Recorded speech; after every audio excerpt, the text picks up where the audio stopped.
जय हिंद दोस्तों। मैं आज आपके अपने चैनल मल्टीबैगर स्टॉक पिक्स में स्वागत करता हूं। एक गर्व भारतीय होने के तौर पर आत्मनिर्भर भारत पर आधारित 4 चुनिंदे स्टॉक और सेक्टर्स चुने हैं, जिसका मैं बहुत ही इंटरेस्टिंग विश्लेषण आने वाले कुछ समय में बताऊंगा।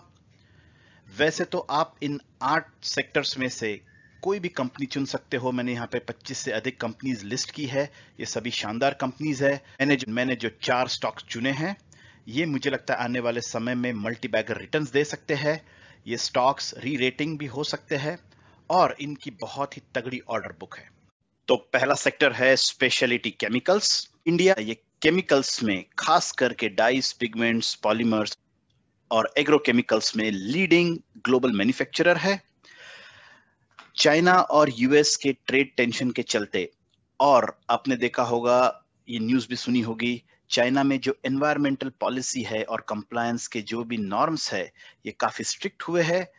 इसके चलते जो भी प्रोडक्शन है, ये कंपनीज चाहती है कि इंडिया में बने और इसका सीधा फायदा होगा इंडिया में स्थित स्पेशलिटी केमिकल मैन्युफैक्चरर्स को।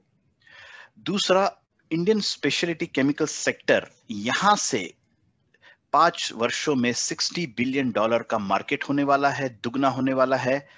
और भारी मात्रा में स्पेशलिटी केमिकल सेक्टर में इन्वेस्टर का काफी इंटरेस्ट बढ़ा है।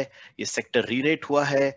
जो रिसेंट आईपीओस भी आए हैं, उसमें ओवर सब्सक्रिप्शन आपको देखने मिल रहा है और मुझे लगता है यहाँ से आने वाले समय में ये सेक्टर बहुत ही अच्छा परफॉर्म करेगा। यहाँ पर 3 कंपनीज है, दीपक नाइट्राइट, टाटा केमिकल्स और अल्किल अमीन्स, जो मुझे बहुत पसंद है। मैंने हाल ही में वीडियो बनाया था टाटा केमिकल्स और दीपक नाइट्राइट के बारे में, आपको इसकी लिंक डिस्क्रिप्शन में मिल जाएगी। लेकिन आज मैं बात करूंगा अल्किल अमीन्स की। तो अल्किल अमीन्स ये 1979 में इनकॉर्पोरेट हुई थी और इसका कामकाज है एलिफेटिक अमीन्स बनाने में, जिसका काफी यूज है pharma, agro, water treatment, foundry, dyes जैसी इंडस्ट्रीज में। तो मेरा पहला पिक है मेक इन इंडिया थीम के लिए अल्किल अमीन्स केमिकल्स, और इसका आरओसीई और आरओई भी बहुत ही शानदार है। दूसरा सेक्टर है इंफ्रास्ट्रक्चर और स्टॉक पिक है लार्सन एंड टूब्रो। एलएनटी ये भारत की आत्मनिर्भर थीम पर दिए गए स्टिमुलस पैकेज की बहुत बड़ी बेनिफिशियरी है।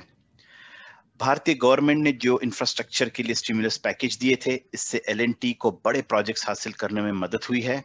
अलावा एलएनटी ने अनाउंस किया है क्यूमुलेटिव ऑर्डर इनफ्लो जो 39 करोड़ 539 रुपीस का है। बहुत ही तगड़ी ऑर्डर बुक है और ये FY20 लेवल्स जहां 9,000 करोड़ का ऑर्डर बुक था, उसके कंपैरिजन में ऑलमोस्ट 4 गुना ज्यादा है। एलएनटी ने काफी बड़े प्रोजेक्ट्स हासिल किए हैं गवर्नमेंट से और टाटा स्टील से। हाँ, 11,000 करोड़ का national high speed rail Corp project, ये बुलेट ट्रेन प्रोजेक्ट भी इन्वॉल्व है। तीसरा पॉइंट जो बहुत इंटरेस्टिंग है, रिसेंट कट हुआ है इंटरेस्ट रेट में। इसका सीधा बेनिफिट एलएनटी के बोरोइंग कॉस्ट को जाएगा।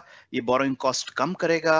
इसके कारण इसने जो डेट लिया है, ये पेमेंट करने में भी आसानी होगी और आने वाले समय में नेट प्रॉफिट में आपको इसका फायदा देखने मिलेगा।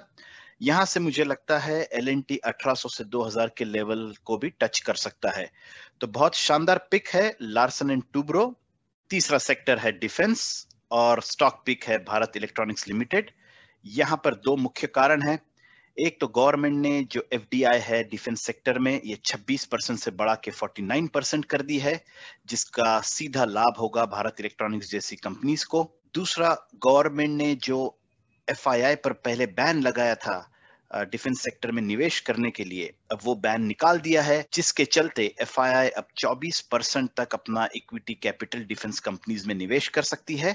तो इसका भी काफी लाभ भारत इलेक्ट्रॉनिक्स जैसे डिफेंस कंपनीज को होगा। एनालिस्ट्स का मानना है बीएल ये आने वाले समय में एक मेजर बेनिफिशियरी साबित होगी। एक और पॉइंट पे हमने गौर करना चाहिए, भारत इलेक्ट्रॉनिक्स ये एक मोनोपोली है डिफेंस सेगमेंट में और इसका बहुत ही स्ट्रॉन्ग ऑर्डर बुक है। सो तीसरा पिक है भारत इलेक्ट्रॉनिक्स लिमिटेड। चौथा सेक्टर है इलेक्ट्रॉनिक्स और कॉन्ट्रैक्ट मैन्युफैक्चरिंग और मेरा स्टॉक पिक है डिक्सन टेक्नोलॉजीज। यहाँ पर अगर आपने न्यूज पढ़ी होगी, तो मेक इन इंडिया के चलते डिक्सन टेक्नोलॉजीज और मोटरोला के बीच में एग्रीमेंट हुआ है, जहां डिक्सन टेक्नोलॉजीज ये मोटरोला के लिए स्मार्टफोन्स बनाने का काम करेगी।